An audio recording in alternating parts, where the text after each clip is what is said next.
Hi friends, ఈరోజు మీకు పల్లీల చట్నీ ఎలా తయారు చేయాలో చూపించబోతున్నాను. అదే అండి శనక్కాయ చట్నీ గ్రౌండ్ నట్స్తో. దానికోసం ఇవన్నీ రెడీ చేసి పెట్టుకోవాలి.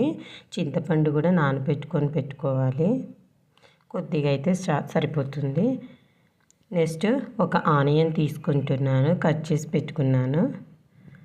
ఇప్పుడు దీనికి ఇవన్నీ పచ్చిమిర్చి, గ్రౌండ్ నట్స్ ఇలా ఫ్రై చేసి పెట్టుకోవాలండి. గ్రౌండ్ నట్స్ ముందుగానే చట్నీ చేసుకుంటున్నాము అంటే ఇలా ముందే ఫ్రై చేసి ఎత్తిపెట్టుకోవాలి.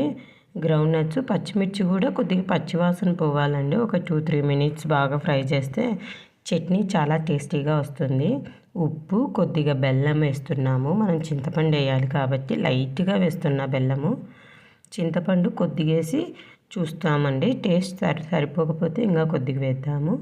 ఇంత వేస్తున్నాను, అంతా వేయడం లేదు. ఓకే, ఇది గ్రైండ్ చేసుకొని వద్దాము. అలాగే ఆనియన్స్ కూడా వేసేస్తున్నానండి. చూడండి, ఆనియన్స్ పూర్తిగా గ్రైండ్ చేయకండి, పల్స్ ఇవ్వండి.